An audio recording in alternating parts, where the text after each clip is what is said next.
Assalamualaikum warahmatullahi wabarakatuh. Baiklah, di sini saya akan menjelaskan mengenai materi antosianin, di mana jurnal yang saya kutip berjudul Ekstraksi dan Penentuan Aktivitas Antioksidan Ekstrak Ubi Jalar Ungu Ipomoea batatas L. Nah, di mana jurnal ini merupakan jurnal alkimia tahun 2019.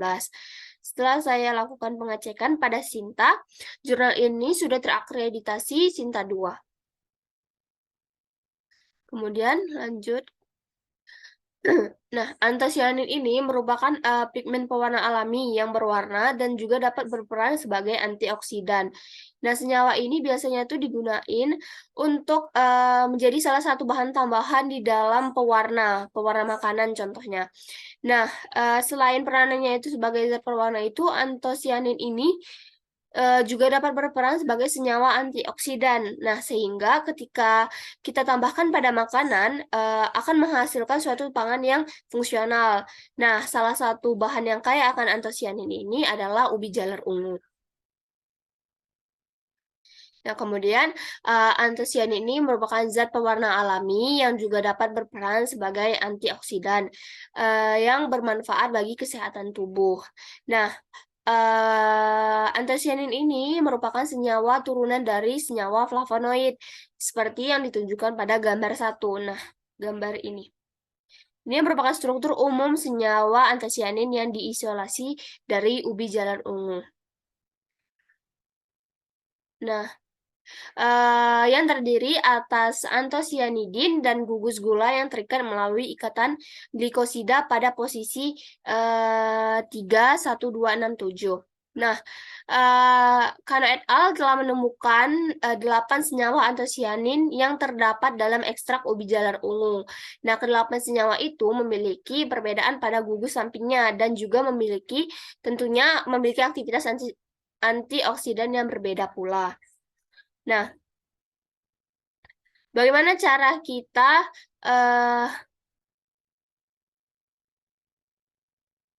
mengekstraksi ubi jalar ungu ini, kemudian juga mengetahui aktivitas antioksidan dari senyawa antosianin yang terkandung pada ubi jalar ungu ini. Yang pertama itu prosedurnya adalah kita mengekstraksi ubi jalar ungu tersebut.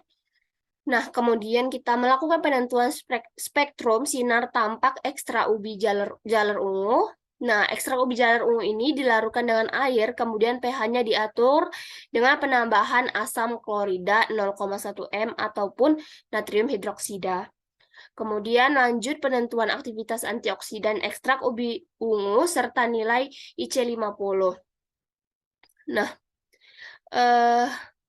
lalu lanjut penentuan residu etanol pada ekstrak ubi jalar ungu.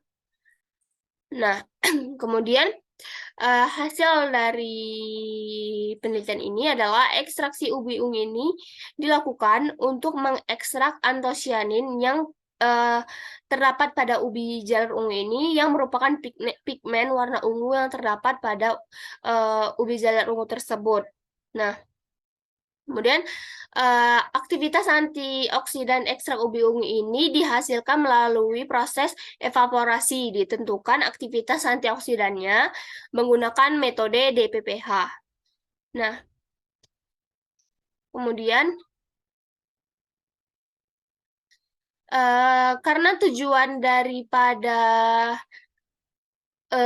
penelitian ini adalah aplikasi ekstrak ubi jalar ungu untuk bahan tambahan pangan, maka kadar etanol yang kita dapatkan atau yang terdapat di dalam ekstrak ubi ungu hasil evaporasi ini ditentukan dengan metode enzimatik. Metode enzimatik itu menggunakan enzim alkohol dehidrogenase. Nah,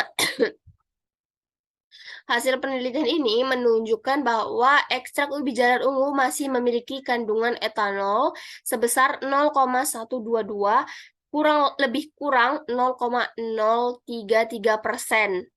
Nah, konsentrasi ini sangat rendah dan Dan jika dicampurkan sebagai bahan tambahan makanan, maka konsentrasinya akan menjadi jauh lebih kecil lagi. Nah, menurut Fatwa MUI nomor 10 tahun 2018, kadar etanol yang diperkenankan di dalam produk akhir makanan itu adalah sebesar 0,5% selama etanol yang digunakan bukan berasal dari proses produksi kamar. Nah, sehingga dari segi keamanan pangan, ekstrak yang diperoleh dapat diaplikasikan sebagai bahan tanaman pangan. Kemudian saya juga ada dua jurnal lagi, di mana jurnal di sini saya mengutip stabilitas serbuk pewarna alami berbasis antosianin buah naga merah, apkir tervariasi pelarut asam dalam berbagai kondisi eksternal. Jurnal ini jurnal Agritechno, yang dimana sudah saya cek sintanya.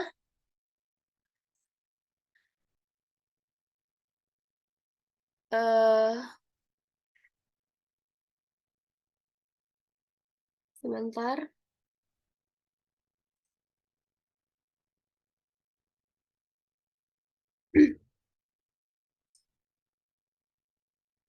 Nah, jurnal ini telah terakreditasi Sinta 4.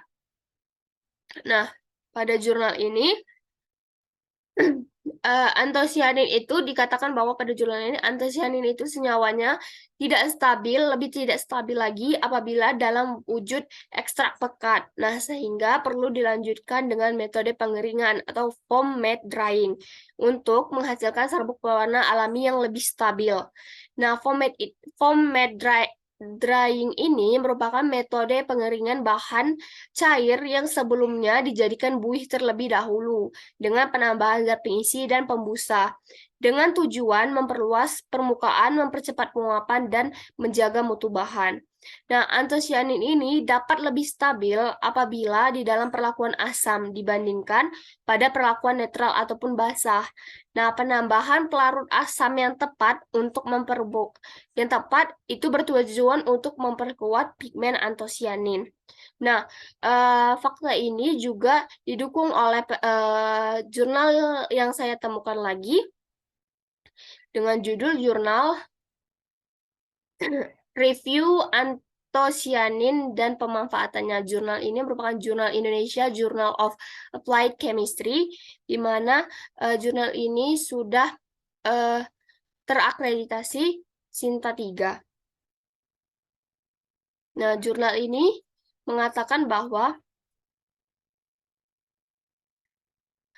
kestabilan antosianin di dalam air maupun pelarut polar yang bersifat netral atau basa dapat lebih dimantapkan lagi dengan penambahan asam organik seperti asam asetat, asam sitrat, maupun asam klorida.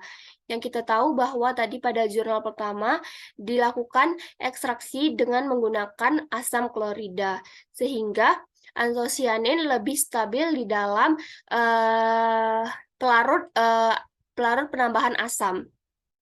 Kemudian juga jenis-jenis senyawa antosianin. Nah, hingga kini diketahui bahwa di alam itu terdapat lebih dari 700 jenis antosianin yang diisolasi dari berbagai jenis tanaman dan juga telah diidentifikasi. Nah, beberapa di antaranya itu memang memegang peranan penting di dalam bahan pangan seperti pelargonidin, cyanidin, peonidin, delfinidin, petunidin, malvidin, dan glikosida antosianidin.